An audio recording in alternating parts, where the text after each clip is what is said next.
우리는 이 세상에 살고 있습니다. 살다 보면 여러 가지 분야가 있어요. 이것을 삶의 모든 영역이라고 할 수가 있습니다. 근데 여러분들 이런 인생을 살아가고 있고 인생을 살아간 것을 삶이라고 합니다. 제가 젊었을 때 루이저 린저라는 분이 쓴 책인데 생의 한가운데서라는 그 책도 있습니다.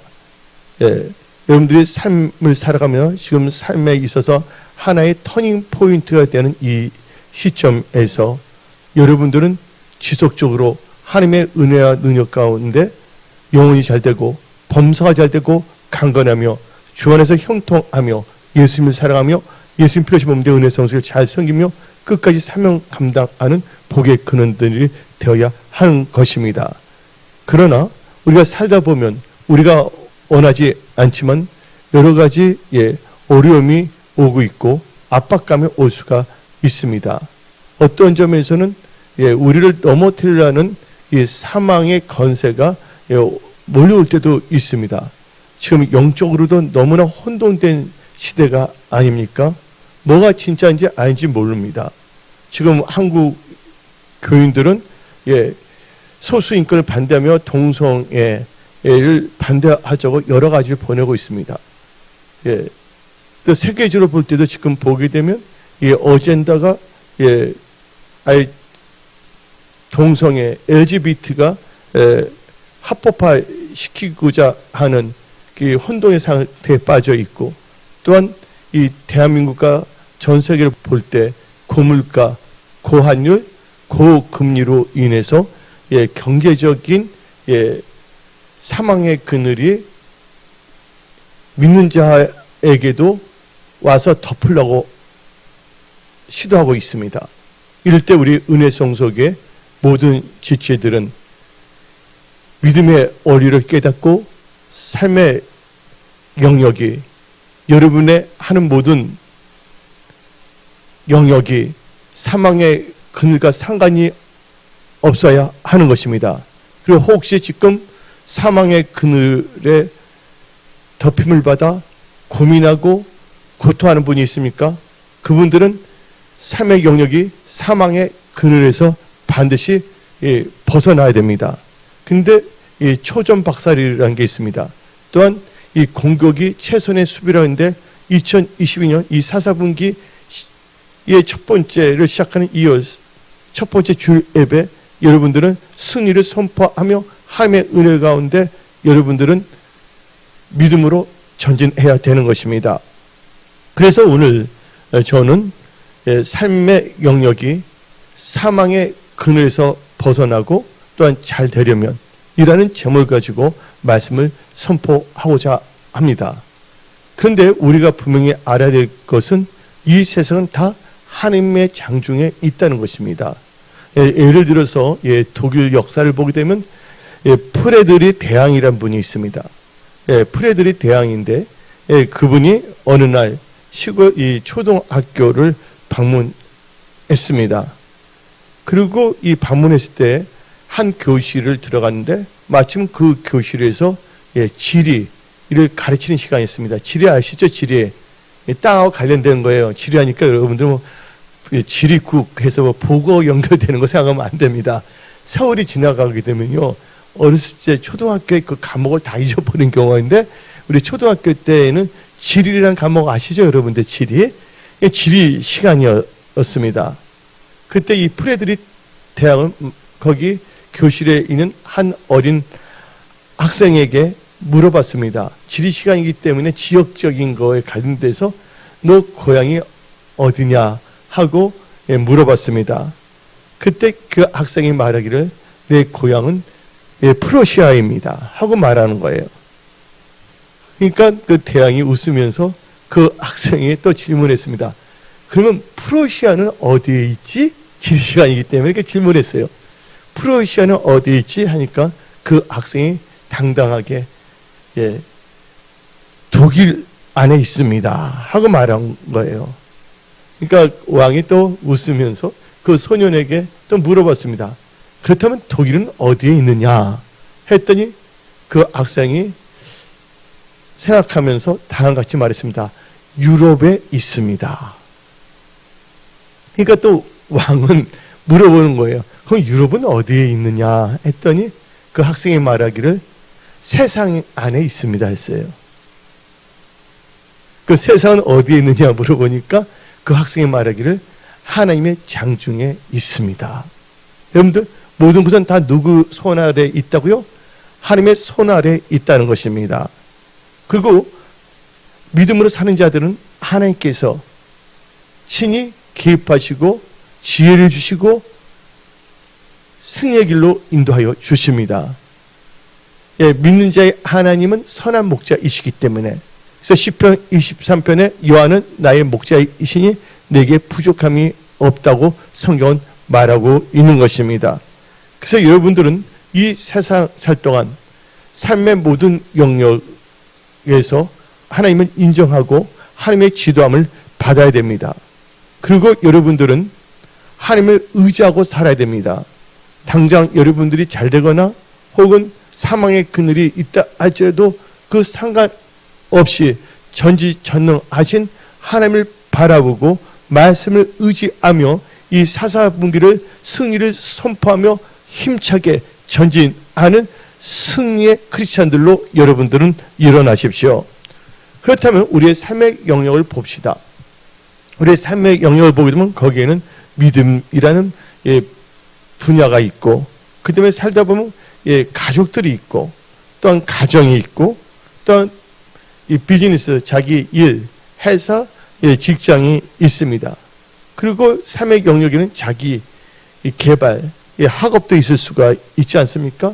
또 삶의 영역에는 재정 분야도 포함되어 있고, 또한 인간 관계들도 다 포함되어 있는 것입니다. 삶의 영역은. 이 삶의 영역이 하나님의 은혜 가운데 잘 되고, 또한 사망의 그늘에 있는 분이라면 지금 거기서 벗어나려면 오늘 이 말씀을 가슴에 새기고 말씀을 묵상하며 말씀을 의지하며 살아가십시오. 근데 성경을 보게 되면 이 네 종류의 그늘이 나오고 있습니다. 여러분들 그늘, 우리가 더울 때 보면요, 막 열심히 일을 하는데 밖에서 군대에 갔을 때 막 더웠게 되면 휴식 시간이 있으면 다 어디로 가면 나무 그늘로 피합니다. 어떤 면에서 그늘은 시원함을 주고 안식을 줄 수도 있는 것이죠. 근데 성경을 보게 되면 성경에는 네 종류의 그늘이 있다는 것입니다. 네 종류의 그늘이 있는데 첫째가 주의 날개 그늘이 있습니다. 네, 주의 날개. 그래서 우리는 주의 날개 밑에, 주의 날개 그늘에 있다는 것은 바로 하나님의 임재 안에 있다는 것이고, 우리의 삶이 말씀 안에 거하고 말씀이 우리 안에 거한 것을 의미하는 것입니다. 시편 63편 7절, 주는 나의 도움이 되셨습니다. 내가 주의 날개 그늘에서 즐겁게 부르리이다. 그래서 주의 날개가 아주 중요한 거예요. 그 다음에 두 번째와 세 번째의 이 그늘은 성경 말씀 한 구절에 다 들어가 있는데, 두 번째는 지혜의 그늘. 여러분들은 하나님을 경외하는 것이 지혜입니다. 바로 지혜의 그늘에 있다는 것은 바로 하나님을 경외하는 믿음 안에 있다는 것이에요. 또한 이 지혜의 그늘에 있다는 것은 하나님을 경외하는 건데, 하나님을 경외하는 자에게는 하나님께서 하나님의 언약을 나타내신다고 시편 25편 14절은 말하고 있습니다. 즉 지혜의 그늘에 있는 것은 하나님의 경외함에 있는 것이고, 바로 언약을 붙잡고 사는 믿음 안에 있다는 것을 말하는 것이에요. 그렇게 된다면 하나님께서는 뭐를 주시냐? 영권, 인권, 또 이 재물도 하나님께서는 주신다는 거예요. 그래서 신명기 8장을 보면 내가 너에게 뭐를 주신다고요? 재물 얻을 능력을 주신다고 성경은 말하고 있지 않습니까? 그래서 지혜의 그늘이 있다면 그 다음에 또 이 돈의 그늘이 있다는 거예요. 이 지혜의 그늘과 돈의 그늘은 전도서 7장 12절에 같이 나와 있습니다. 지혜의 그늘 아래에 있으면 돈의 그늘 아래에 있음과 같으니 지혜에 관한 지식이 더 유익함은 지혜가 그 지혜 있는 자를 살리기 때문이니라. 그래서 여러분들은 이 네 가지 그늘 중에 세 가지, 주의 날개 그늘, 지혜의 그늘, 돈의 그늘에 다 있으십시오. 근데 우리가 이 그늘에서 빨리 벗어나야 됩니다. 이 그늘, 바로 사망의 그늘, 다른 말로 하면 죽음의 그늘에서 벗어나 여러분들은 주의 날개의 그늘, 지혜의 그늘, 또한 재정의 그늘, 하나님이 주신 재정의 그늘 아래에서 살아야 하는 것입니다. 그래서 하나님의 선한 청지기로 승리하십시오. 올 때 여러분들은 여러 가지 모습으로 왔습니다. 나는 힘든데 어려운데, 근데 여러분들 예배를 통하여 하나님께서 여러분들 고쳐주십니다. 하나님께서 소망을 주십니다. 또 여러분의 비전을 새롭게 하십니다. 성경은 말하고 있습니다. 하나님께서 성경을 통해서 말합니다. 할 수 있거든이 무슨 말이냐? 믿는 자에게는 능치 못함이 없다. 더 이상 환경을 바라보지 말고 사람들 바라보지 말고 전능하신 나 여호와를 바라보라고 하나님께서 여러분들에게 말씀하신 거예요. 그러면서 너희들은 나의 그늘 밑에 거하고 나를 경외함으로 지혜 지혜 그늘에 있고 또 내가 주는 재정의 그늘에 있으라고 말씀하신 겁니다. 그런데 이 네 번째, 이 사망의 그늘은 우리가 있어서는 안 됩니다. 사망의 그늘을 영어는 똑같아요. 죽음이나 사망이나 death라고 나오는데 death. 근데 이것은 사망, 죽음 똑같은 거거든요. 근데 한글을 보게 되면 사망의 그늘이다, 죽음의 그늘이다 막 이렇게 번역을 하고 있어요. 이 번역하는 사람이 무슨 의도를 하는지 모르지만 같은 의미예요. 근데 시편 오늘 본문 말씀 107편 14절 흑암과 사망의 그늘. 어떤 점에서는 이걸 5개를 만들면 흑암의 그늘, 사망의 그늘로 나눌 수가 있는데 흑암과 사망의 그늘을 저는 하나로 융합했고 특별히 이 흑암과 사망의 그늘이라고 사망의 그늘을 볼 수가 있는데 시편 110편 14절 읽어봅시다. 흑암과 사망의 그늘에서 인도해내시고 그들의 어김줄을 끊으셨도다. 어떤 점에서는 곤충이 거미가 쳐놓은 거미줄이 있잖아요. 거기에 확 붙어버린 게 바로 사망의 줄, 죽음의 줄에 딱 붙어있는 거 똑같은 거예요. 근데 이것은 인간의 힘으로는 되는 게 아니에요. 오직 뭐로만이? 믿음으로만이 된다는 것을 여러분들은 인지하십시오. 그래서 삶의 영역이 흑암과 사망의 그늘에서 벗어나려면 또한 여러분의 삶의 영역이 주 안에서 형통하며 하나님께 영광 돌리는 삶을 살기 위해서는 사망의 그늘의 본체를 알아야 됩니다. 즉 내가 여기 있다면 반드시 뭐가 있습니까? 그림자가 있는 거예요. 그렇죠? 사망의 그늘이 있다면 이 그늘을 보면서 뭐라 하면 본체를 볼 수가 있잖아요. 흑암과 사망의 그늘의 본체인 사망을 알아야 돼요. 사망의 그늘은 사망에서 파생된 거예요. 그러니까 사망의 그늘의 본체는 뭡니까? 사망이에요. 그러면 사망의 원인을 알아야 되는 것입니다. 여러분들이 몸이 아팠어요. 병원에 갑니다. 병원에 갈 때 의사 선생님을 대화하잖아요. 그 의사 선생님이 또 배에다가 이게 뭐를 죠? 이게 되는 거? 청진기, 청진기를 대지 않습니까? 입도 보고, 한마디로 체크하는 거예요. 뭐 때문에? 원인을 알아보기 위해서. 원인을 정확히 알아야지만이 뭐를 알 수가 있습니까? 수술할지, 시술을 할지, 약을 지어줄지, 대책을 마련할 수가 있는 것입니다. 그러면 사망의 그늘에서 벗어나고 사망의 그늘에 빠지지 않기 위해서는 사망의 그늘의 본체인 이 사망의 출처를 우리는 알아야 된다는 거야. 원인을 알아야 된다는 거예요. 우리 은혜 성속에 다시 일어나야 됩니다. 한 번밖에 없는 인생, 그냥 세상 같지 않고 세상에서 좋다고 해서 허벌레 하면서 할렐루야 하면서 그냥 나만을 위하여 살아가는 크리스찬이 되어서는 안 됩니다. 예수님을 사랑하고 예수님이 필요로 사신 은혜 성속을 살아가며 이 마지막 때 영원권에 동참하는 하나님의 선한 청지기들로 여러분들은 일어나야 하는 것입니다.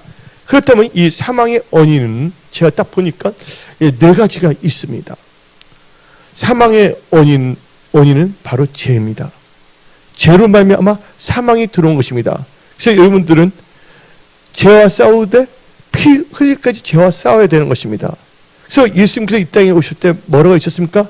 회개하라. 천국에 가까웠다. 회개하는 것은 죄에서 벗어나는 거예요. 근데 예수님은 이 세상에 올 때 의인이 없다는 건 다 알아요. 그래서 예수님께서 노조 말했습니다. 나는 죄인을 부르러 왔다. 죄인을 불러 회개시켜 구원을 받게 하겠다고 예수께서 말씀하신 것입니다. 우리가 이 세상에서 힘들고 어렵고 나중에 지옥 가는 것은 그 원인이 뭐냐면 죄예요. 특히 이 사망의 흑암과 사망의 그늘의 본체인 이 사망의 그늘의 원인 첫 번째 타자가 바로 죄예요. 로마서 5장 12절 그러므로 한 사람으로 말미암아 죄가 세상에 들어오고 죄로 말미암아 사망이 들어왔나니 이와 같이 모든 사람이 죄를 지었으므로 사망이 모든 사람에게 이르렀느니라. 모든 사람이 죄를 지었으므로 모든 사망이 이루어졌다는 거예요. 그래서 로마서 6장 23절 죄의 싹은 사망이요 하나님의 은사는 그리스도 예수 우리 주 안에 있는 영생이니라.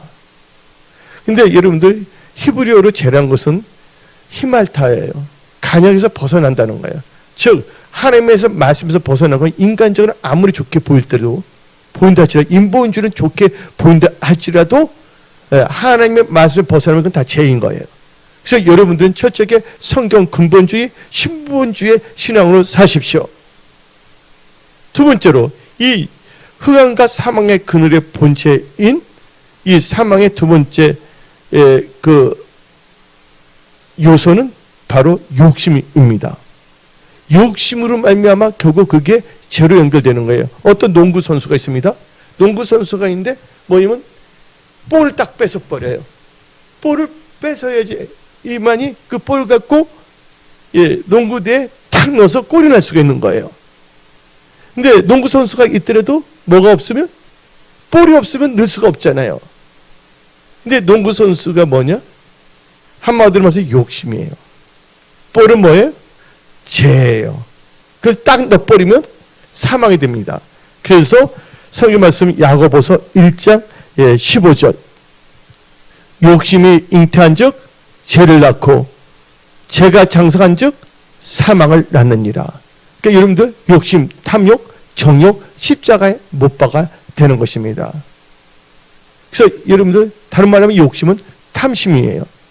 아담과 하와가 결국은 보암직, 먹음직식 이 욕심이 생긴 거예요. 탐심이. 그래서 선악을 따먹게 돼서 결국은 어떻게 됐습니까?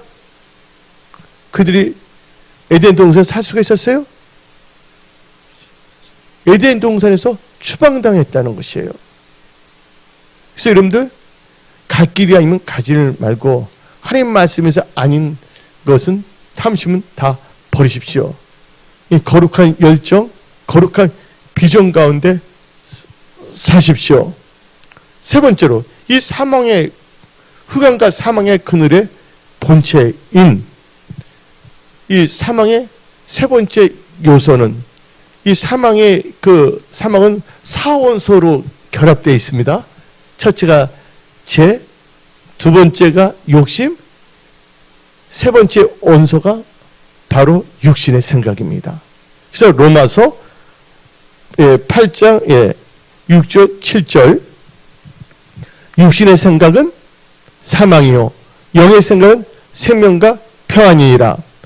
육신의 생각은 하나님과 원수가 되나니 이는 하나님의 법에 굴복하지 아니할 뿐 아니라 할 수도 없습니다. 바로 육신의 생각이 바로 죄의 요소예요. 그래서 육신의 생각은 사망이다. 어떤 환경 속에서도 육신의 생각을 해서는 안 되는 거예요. 바로 그걸 깨닫고 믿음으로 사는 자가 바로 성숙한 크리스찬이 되는 거예요. 그래서 여러분들 성령 안에서 성숙한 크리스찬이 되어야 됩니다. 성숙한 크리스찬은요, 예수님을 닮아갑니다. 인격조차. 그래서 뭐를 버리게 되냐? 육신의 탐심 버리게 되고 육신의 생각을 다 십자가에 못 박아 버립니다. 이제 뭐냐면 산전, 수전, 공중전을 거쳤기 때문에 육신의 생각은 되는 게 아무것도 없다는 걸 알게 된 거예요.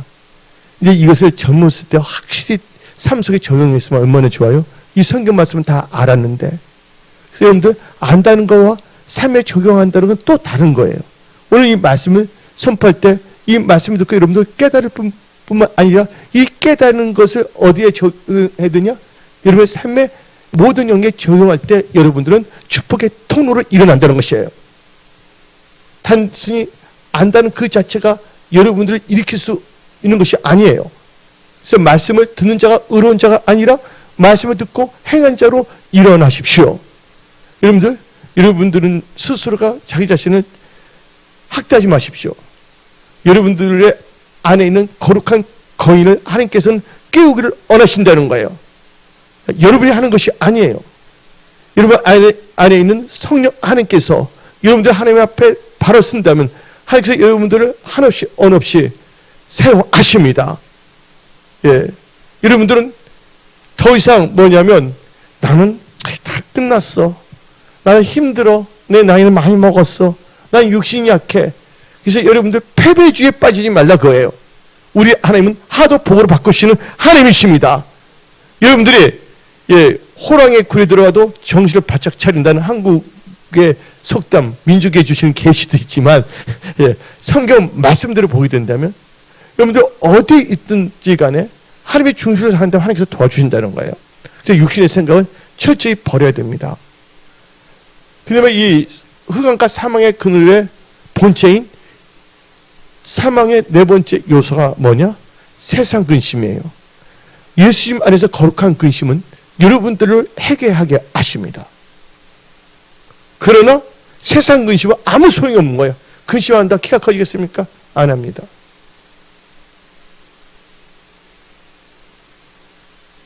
염려한다고 어떻게 되는 거 아니에요? 여러분들 어떤 분들에 대해서 막 인간적인 방법을 먹게 해봐요. 안 돼요. 기도해야 돼요. 그분들을 위해서. 하나님이 도와주셔야 되는 거예요. 하나님 괜히 속상하고 괜히 영적으로 다운이 돼버리는 거예요. 그래서 여러분들 완전히 뭐냐면 디프레스, 완전 침울한 분위기에 빠질 수밖에 없다는 것입니다. 하나님은 거기에 여러분들이 머무는 장소가 아니라고 말하고 있습니다. 어떤 환경 속에 있어도 다윗처럼 여러분 찬양하십시오. 다윗 보십시오. 사망의 그늘이 계속 쫓아왔어요. 누구? 장인이란 탈을 쓴 사울 왕은 다윗을 죽이고자 하는 사망의 그늘이었습니다. 그리고 이 사울 왕의 근원은 뭡니까? 죄잖아요. 그 사망의 그늘이 다윗까지 죽일 때 다윗은 뭐 했습니까? 하나님을 찬양했습니다. 하나님 앞에서 춤을 췄습니다. 시편을 썼습니다. 이것이 바로 여러분들이 사망의 그늘과 안전히 결별하는 좋은 방법이라는 것을 깨달으십시오. 한 분밖에 없는 인생, 하나님께서 여러분들 잘 되기를 원하십니다. 왜? 하나님은 여러분의 아버지시고 여러분들은 하나님의 아들이고 딸이기 때문입니다. 하나님 안에서는 인생이 끝난 게 아닙니다. 여러분들 켄터키 프라이드 치킨 그분 보십시오. 얼마나 되는 것마다 잘 되려면 방해돼서 또 넘어지지만 결국은 승리하지 않았습니까? 이 세상 살 동안 여러분들 항상 꿈을 갖고 살아야 됩니다. 소망을 갖고 살아야 되는 것이에요. 항상 생명을 선택해야 된다는 것이에요. 왜? 여러분들은 하나님이 함께 하시기 때문에, 하나님이 여러분들 도와주시기 때문에, 하나님이 여러분 손을 잡고 계시기 때문에 하나님을 바라보고 하나님을 의지하며 사십시오. 그래서 여러분들 세상 근심은 사망에 이릅니다. 그래 우리가 죄를 지었을 때 막 근심해야죠. 죄를 지으면서도 근심 안 한다면 그건 양심에 하이 맞은 거죠. 아, 나 죄 졌구나. 빨리 해결해야 돼 하면서 그것은 구원에 이르는 게 됩니다. 그러나 세상 근심은 하면 안 돼요. 그 우리 교회 성도는 잘 돼야 됩니다. 우리나라 속담이 있어요. 어떤 속담이면 사촌이 땅을 사면 배가 아픈다 그러잖아요. 근데 이스라엘 속담은 사촌이 땅을 사면 너무 기쁘다는 거예요. 자기 주위에 있는 사람들 다 잘 되니까. 좋은 영향을 받게 되니까. 그래서 여러분들 이 마인드부터 다 바꾸십시오. 함께 기뻐해야 되고 우리 은혜 성수의 모든 것 다 잘 돼야 됩니다. 다 예, 잘 되는 거 다 잘 돼야 됩니다. 예, 분명히 말입니다. 어떤 분 말입니다. 목사님, 잘 되는 것이 신앙의 본질입니까? 하고 따지려고 합니다. 분명히 전도서 8장 10절 말하고 있습니다. 내가 아노니 여호와를 경외하는 자들은 잘 될 것이요. 잘 되는 것은 하나님을 경외하라는 뜻입니다. 하나님을 경외해야 되면 하나님께서 그분들은 구별하고 선별해서 잘 되는 샘플을 만들어 주신다는 거예요. 여러분들은 바로 그런 하나님의 말씀의 재료들이 다 되십시오. 하나님의 경외함으로 잘 되는 재료들이 다 되십시오. 아멘하는 자 그는 임할지어다. 어떤 분은 아멘하는 그냥 속으로 똑바로 걷고 싶어요. 그런 분들이 있습니까? 아닙니다. 여러분 똑바로 걷고 있어요. 교회까지 나왔어요. 하나님께서 여러분 이렇게 세우십니다.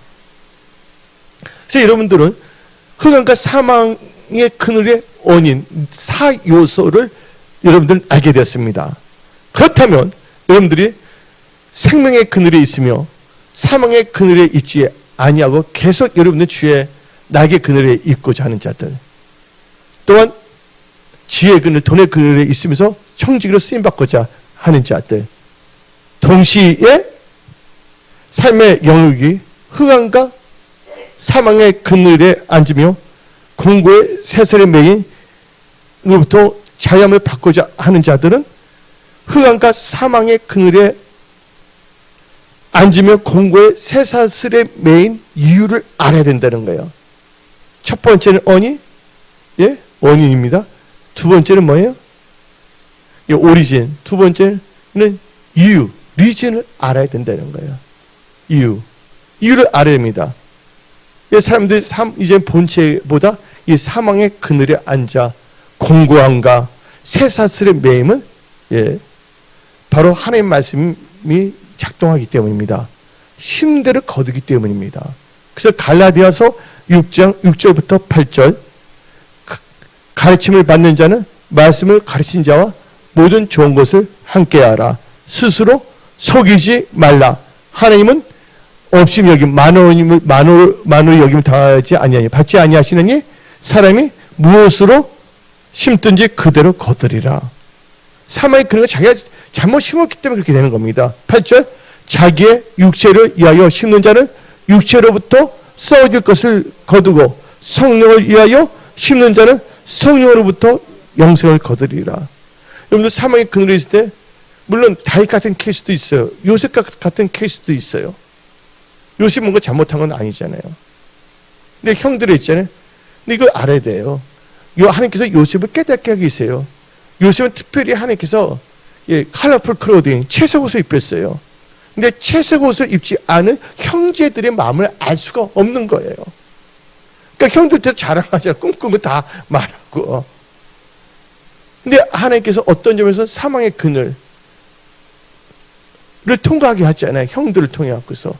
그래서 뭐냐면 성숙한 크리스찬이 되기 위해서 형들의 입장도 이해하고 그들 잘 이끌어갈 수 있기 위해서 형들이 잘못했던 죄를 이해하라는 것이 아니라 그때 심리적인 요소 같은 거 알면서 어떻게 대처할 것인가 지혜를 얻기 위해서 주기 위해서 하나님께서 그래야지 뭐냐면 애굽도 통치할 수가 있고 이 기근이 왔을 때 애굽뿐 아니라 이스라엘과 더불어 그들을 뭐냐면 구원하는 하나님의 거룩한 도구로 쓰임받기 위해서 하나님 역사하지 않습니까?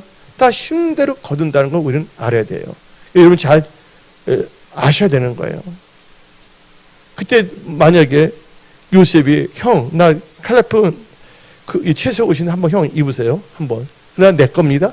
입혀줄 수도 있잖아요. 그 나를 미워하지 마세요.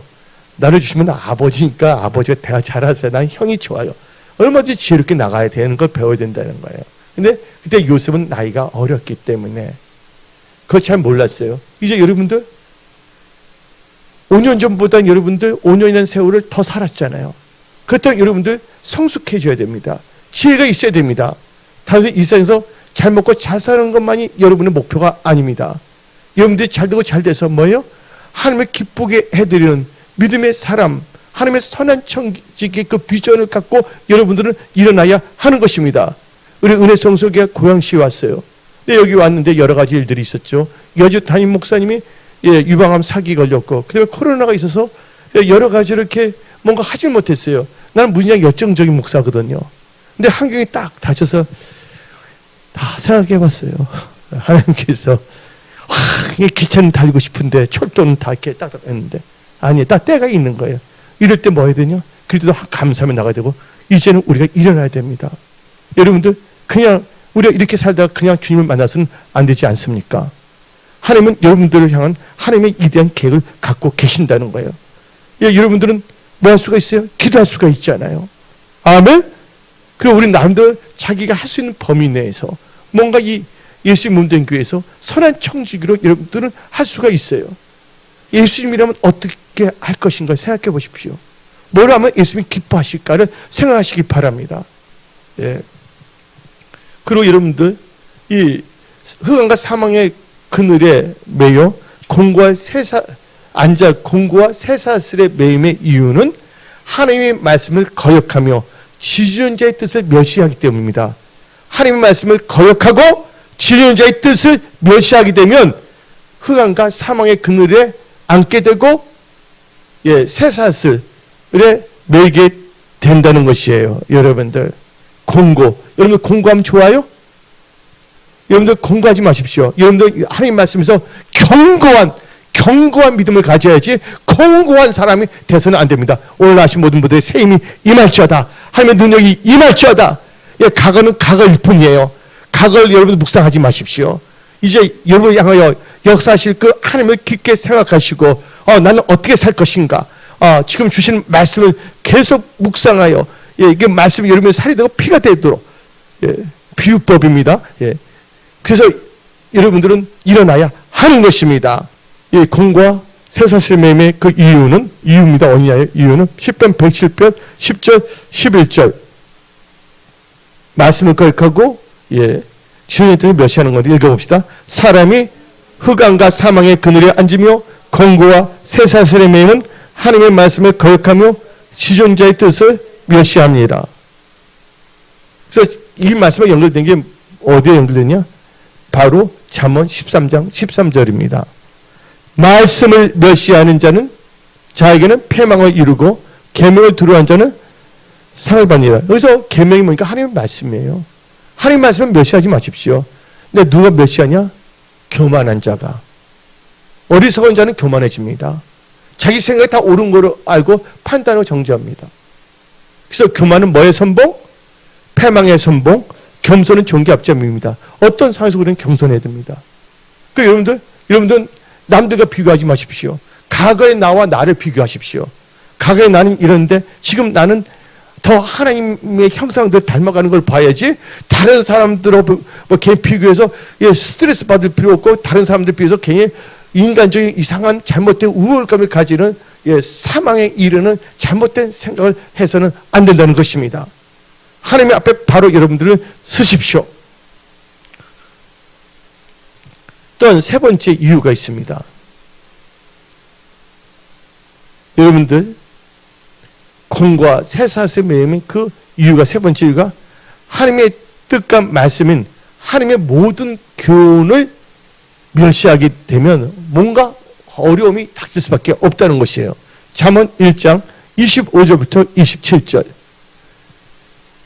도리어 나의 모든 교훈을 멸시하며 나의 책망을 받지 아니하였은저. 멸시하고 하면 어떻게 되냐?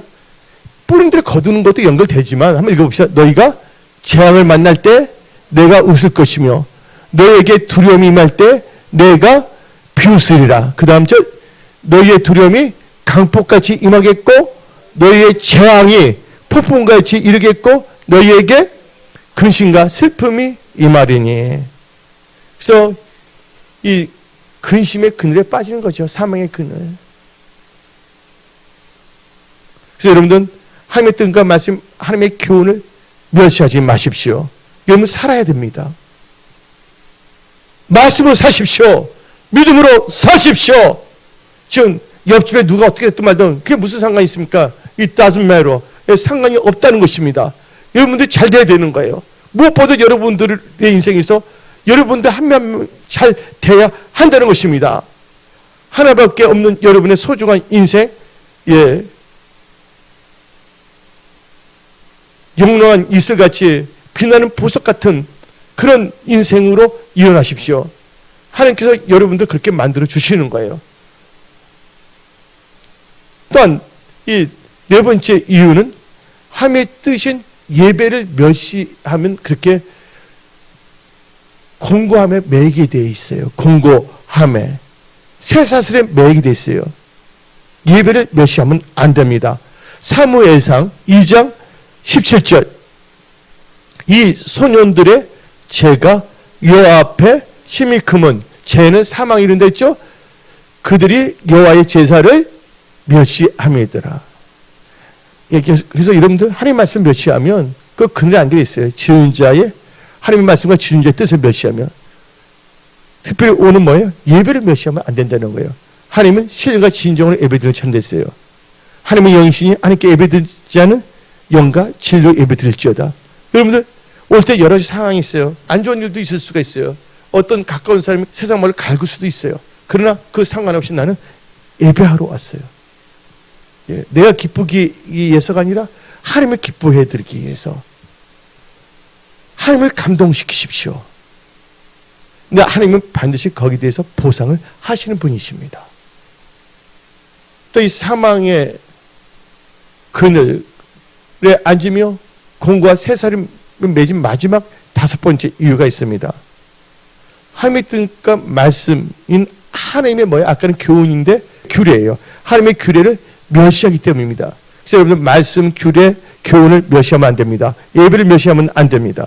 그래서 레위기 26장 15절부터 18절 내 규례를 멸시하며 마음에 내 법도를 싫어하며 내 모든 계명을 준행하지 아니하며 내 언약을 배반하친대 내가 이같이 너에게 행하리니 그럼 내가 너에게 놀라운 재앙을 내려 폐병과 열병으로 눈이 어둡고 생명이 쇠약하게 할 것이요 너희가 파종한 것은 헛되리니 너희 대적이 그것을 먹을 것임이니라. 내가 너희를 치리니 너희가 너희의 대적에게 패할 것이요 너희를 미워하는 자가 너희를 다스릴 것이며 너희는 쫓는 자가 없어도 도망하리라. 18절 또 만일 너희가 그렇게까지 되어도 내게 청정하지 아니하면 너희의 뭐로? 죄로 말미암아 내가 너희를 7배나 더 징벌하리라. 그러니까 공고와 쇠사슬 메인 이유 5가지를 알았습니다. 그러면 여러분들 삶의 영역이 사망의 그늘과 관계없고 혹시 사망의 그늘에 지금 진입해 있다면 거기서 흑암과 사망에서 벗어나기 위해서는 사망의 세력을 잡는 자가 누구이고 어떤 분이 사망의 세력을 통제할까를 알아야 됩니다. 사망의 세력을 잡고 있는 자는 누굽니까? 여러분들 바로 마귀입니다. 다 같이 히브리서 2장 14절 그래서 사망이란 단어를 한글로 뭐냐면 사망으로 번역하지 않고 죽음으로 번역했어요. 이게 똑같은 언어예요. 다 같이 자녀들은 혈과 육에 속했으며 그도 또한 같은 모양으로 혈과 육을 함께 지니심은 죽음을 통하여 죽음, 사망의 세력을 잡은 자, 그 마귀를 멸하시며 사망의 세력을 잡고 있는 것은 마귀입니다. 근데 마귀가 그래도 이 마귀는 누구의 앞에 꼼짝 못하냐? 하나님 앞에 꼼짝할 수가 없다는 거예요. 우리 하나님은 생사화복을 주관하신다는 거예요. 이런 마귀 잡혔다면 빨리 여러분들 사망의 그늘에서 이민 가야 됩니다. 주의 날개 밑으로 이민 가야 돼. 그러기 위해서는 하나님이 생사화복을 주관한다는 걸 믿으시고 하나님의 말씀을 따라 가십시오. 그래서 사무엘상 2장 6절부터 8절 여호와는 죽이기도 하시고 살리기도 하시며 수월에 내리기도 하시고 거기에서 올리기도 하시는 도다. 여호와는 가난하게도 하시고 부하게도 하시며 낮추기도 하시며 높이기도 하시는도다. 가난한 자를 진토에서 일으키시며 빈궁한 자를 거름돌에서 올리사 기적들과 함께 앉게 하시며 영광의 자리를 차지하게 하시는도다. 그 자리를 다 차지할지어다. 땅의 기둥들은 여호와의 것이라. 여호와께서 세계를 그것들 위에 세우셨도다. 아멘. 마지막 네 번째 단계로 여러분들 삶의 경력이 항상 주의 낙의 그늘에 있고 지혜의 그늘과 또 재정의 그늘에 있으며 하나님의 선한 청지기로 쓰임받고, 또 혹시 흑암과 사망의 그늘에 있는 사람 거기서 벗어나기 위해서는 어떻게 해야 되냐? 흑암과 사망의 그늘에서 벗어나려면 누굴 찾아야 되냐? 먼저 하나님을 찾으십시오. 아모스 5장 8절, 묘성과 삼성을 만드시며 뭐 나와요? 무슨 그늘이에요? 사망의 그늘 아침으로 바꾸시고 낯을 어두운 밤으로 바꾸시며 바닷물 불로 지면에 쏟으신 이를 찾으라. 그의 이름은 여호와시니라. 그래서 이 아모스 5장 6절을 보기엔 이렇게 나와 있습니다. 아모스 5장 6절, 너는 여호와를 찾으라. 그러면 살리라. 아멘. 예, 깔끔하게 하나님을 찾으면 다 살게 돼 있어요. 여러분들 힘들고 어렵다고 해서 여러분들 혼자서 고민하고 진짜 머리 팍팍 긁게 되면 비듬만 덜어집니다. 뭘 해야 되냐고? 하나님을 찾아야 되는 거예요. 열정적으로. 내가 알고 모르게 진짜 어쩌다 이제 내 눈을 위해서 기도해야 돼요. 동남아시아, 중국, 일본 분들 나름대로 전도를 해요. 그 전도하는데 그 대상이 한 500명이 돼요. 그러니까 어떨 때 막 헷갈려 막 하는데 눈이 피곤하고 또 답장 안 하면 예수 안 믿을까 봐서. 예. 근데 여러분들은요, 하나님에 대한 그 열정과 비전을 가져야 됩니다. 그 여러분들이 하나님 나라와 의를 구한다면 하나님께서 여러분들의 모든 것을 더하십니다. 여러분들 예수님과 예수님 피를 사신 몸인데 은혜 성소를 여러분 사랑하시며 섬기십시오. 예. 여러분들 하나님 나라와 의를 구하기 때문에 하나님께서는 여러분들이 필요한 모든 것을 다 더하시고 승리케 하신다는 걸 알아야 되는 거예요. 그래서 하나님을 찾아야 된다는 건 하나님의 뜻을 구해야 된다는 거예요. 또 두 번째로 여러분들이 삶의 영역이 사망의 그늘과 상관없고 사망의 그늘에서 벗어나면 여호와께 부르시며 기도해야 됩니다. 예, 부르시며 기도하십시오. 오늘 본문 말씀 시편 107편 10절부터 14절. 사람이 흑암과 사망의 그늘에 앉으며 공고의 쇠사슬에 매임은 하나님의 말씀을 거역하며 지존자의 뜻을 멸시합니다. 그러므로 그가 고통을 주어 그들의 마음을 겸손하게 하셨으니 그들이 엎드러져도 돕는 자가 없었도다. 이에 그들이 그 환난 중에 여호와께 부르짖음에 그들의 고통에서 구원하시되 흑암과 사망의 그늘에서 인도하여 내시고 그들의 어기매줄을 끊으셨도다. 어떻게 곤충에 있어서는 거미줄 같은 거 다 끊으셨다는 거예요. 이 자유함을 받으시기 바랍니다. 또 세 번째로 여러분들 삶의 영역이 사망의 그늘과 상관없어지려면 주의 날개 그늘 아래로 피해야 됩니다. 그래서 주의 날개 그늘에 피한다는 건 바로 말씀 안에 거한다는 거예요. 하나님 임재 안에 들어간다는 거예요. 말씀을 따라 살아간다는 것입니다. 다 같이 우리 시편 57편 1절. 하나님이여 내게 은혜를 베푸소서. 내게 은혜를 베푸소서. 내 영혼이 주께로 피하되 주의 날개, 무슨 날개? 주의 날개 그늘 아래에서 이 재앙들이 지나갈까지 피하리이다. 여러분들 뭐 힘들고 어렵다면 말씀 안에 들어오십시오. 하나님의 임재 안에 들어오십시오. 마귀는 하나님 임재 안에 들어올 수가 없다는 것이에요. 승리하는 것은 바로 말씀 안에 거하는 것입니다. 또 여러분들이 삶의 영역이 흑암과 사망의 그늘과 관계없거나 또 사망과 흑암의 그늘에 진입하지 않고 또 그늘에서 벗어나려면 하나님의 말씀을 의지해야 됩니다. 잠언 13장 14절, 잠언 13장 14절, 지혜 있는 자의 교훈은 생명의 샘이니 사망의 그물에서 벗어나게 하느니라. 지혜 있는 자의 교훈은 뭐냐? 하나님의 말씀이잖아요. 하나님의 말씀은 사망의 그늘에서 벗어난다고 그랬습니다. 그래서 내가 강조합니다. 항상 말씀에 주의하십시오. 잠언 16장 20절, 상과 말씀에 주의하는 자는 좋은 것이 없고 여호와를 의지하는 자는 복이 있다고 성경 말하고 있습니다. 대표적인 케이스가 바로 베드로입니다. 베드로, 그는 사업가였어요. 어부였는데 배가 2개나 있었어요. 근데 거기에 뭐가 있냐면 경제적 사업의 사망에, 재정적인 사망의 그늘이 덮치기 시작했어요. 근데 이 베드로가 그것을 돌파하기 위해서 잠도 자지 아니하고 밤새워 뭐 했냐? 고기를 잡았어요. 근데 한 마리도 잡지 못했고 이제는 재정 파산, 사망에 이를 수밖에 없다는 것이에요. 야곱 보세요. 열심히 삼촌 나반집에서 열심히 일했어요. 일했는데 다 하면 성실했지만 모든 게 다 어디로 나가냐? 다 모이면 삼촌에 가는 거예요. 우리 은혜성석에. 저도 그렇고 여러분도 그렇고 열심히 했지만 이제 이게 하나님께서 도와주셔야 돼요. 하나님의 몸된 게 하나님 역사해야 돼요. 그래서 우리가 은혜성석의 비전 서역서 한번 집에 가서 7번 읽어보십시오. 그리고 우리가 하나가 되어야 됩니다. 비전 가운데서. 그리고 다시 일어나야 되는 것입니다. 근데 베드로가 이 사망의 그늘이 덮칠 때 아직까지 죽지 아니했거든요. 근데 예수님께서 베드로의 그 배에 들어온 거예요. 여러분의 삶의 영역에 누가 들어와야 된다고요? 예수님이 들어와야 된다는 거예요. 아까 삶의 영역은 여러분의 건강일 수도 있고 재정일 수도 있고 일터일 수도 있다고 말했습니다. 거기에 예수님이 들어오셨어요. 예수님들은 뭐가 시작되냐? 예배가 시작되는 거예요. 말씀 선포의 역사가 일어나는 것입니다.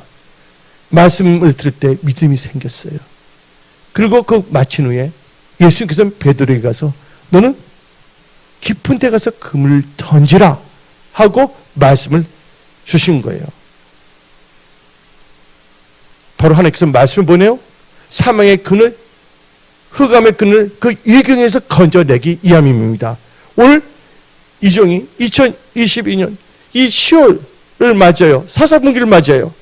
지금 힘든 분이 있습니까? 어려운 분이 있습니까? 오늘 말씀을 통해서 하나님께서 여러분들 건져내시기를 원하십니다. 지금 잘된 분이 있습니까? 더욱더 여러분들은 하나님의 임재 안에 거하시고 말씀 안에 거하십시오. 겸손하십시오. 그 하나님 나라와 의를 먼저 구하십시오. 결국 베드로는요, 말씀을 의지했더니 사망의 그늘에서 벗어났습니다. 그물이 찢어지도록 거기에 잡혔어요. 그래서 하나님께서 말씀을 주시는 거예요. 말씀을 의지하십시오. 내 힘으로 안 됩니다. 그래서 시편 107편 20절 그가 그의 말씀을 보내요. 그들을 고치시고 위험한 지경 사망 흑암의 그늘에서 건지시는도다. 그 축복이 여러분들이 다 임할지어다. 아멘. 이제 7갑절로 임할지어다. 여러분들 다니엘을 보십시오. 그는 하나님 뜻대로 사는데 참소를 당했어요. 그냥 끝까지 말씀만 거였더니 사망의 그늘, 사자의 굴이 뭐가 됐습니까? 주 날개의 그늘, 생명의 그늘, 바로 천사의 굴이 됐다는 걸 아시기 바랍니다. 이스라엘 백성들이 애굽에서 하나님의 은혜 가운데 출애굽했어요. 근데 바로가 마음이 달라졌어요. 왜냐면 이들을 잡아야 되겠다. 다시 뭐예요? 흑암과 사망의 그늘 아래 추적하고 오는 거예요. 그것도 뭐냐면 전차를 타고 마차를 타고 가보니까 앞에는 뭐가 있습니까? 또 사망이 기다리고 있습니다. 홍해. 이 사망의 그늘에서 벗으려면 바로 하나님의 말씀, 불기둥, 구름기둥을 쫓아가면 되는 거예요. 태산을 넘어 헝곡에 가도 빛 가운데로 걸어가며 주께서 항상 지키시기로 약속한 말씀 변치 않네. 하늘의 영광 나의 마음속에 차오도 넘쳐. 시간상 다 안 부르겠습니다. 하나님께서 결국은 이스라엘 백성들 사망에서 다 건져냈어요. 도리어 뭐냐면 기적의 역사를 바뀌었다는 것이에요. 여러분들 사망의 그늘이 생명의 그늘로 바뀌어질지어다. 하가 복으로 바뀌어질지어다. 문제거리가 간증거리로 바뀌어질지어다. 모든 그 장애물이 승리의 디딤돌 밟고 올라가는 디딤돌 될지어다. 마지막으로 삶의 영역이 사망의 그늘에서 벗으려면 여러분들 나의 삶의 영역, 즉 나의 행사하기를 여호와께 맡겨야 하는 겁니다. 그래서 잠언 16장 3절 나의 삶의 모든 영역을 하나님께 맡기십시오. 여러분의 행사와 일을 맡기십시오. 시작. 너의 행사를 여호와께 맡기라. 그러면 너가 경영한 것이 이루어지리라. 하나님 맡긴다면 믿음을 산다는 것이에요. 말씀을 의지하면서 산다는 거예요. 시편 37편 4절 5절 또 여호와를 기뻐하라. 그가 내 마음의 소원을 너기에 이루시로다. 5절 너기를 여호와께 맡기라. 그를 의지하면 그가 이루시고 여러분들 하나님 의지하면 하나님께 다 이루신다는 거예요. 베드로가 하나님 말씀을 의지할 때 하나님께 다 이루어주셨어요. 예수님은 어제나 오늘이나 영원히 동일하십니다. 베드로의 하나님은 여러분의 하나님이십니다. 다니엘의 하나님은 바로 여러분의 하나님이십니다. 하나님은 여러분을 사랑하십니다. 예, 그 하나님을 의지하며 2022년 사사분기를 승리를 선포하며 생명의 그늘, 주의 날개 그늘에 거하며 지혜의 그늘에 있으며 제물의 그늘에 거하며 앞으로 전진하십시오. 하나님 여러분들을 선한 청지기로 또한 축복의 통로로 사용하십니다. 2022년은 하나님 보시기에 힘이 좋았던 신앙의 좋은 성공의 한 해가 됨을 선포합니다. 여러분 일터 직장 사업 건강의 돌파 승리의 형통의 한 해가 됨을 선포합니다. 오늘 말씀을 마치겠습니다. 기도하겠습니다. 찬양하리 주 예수 주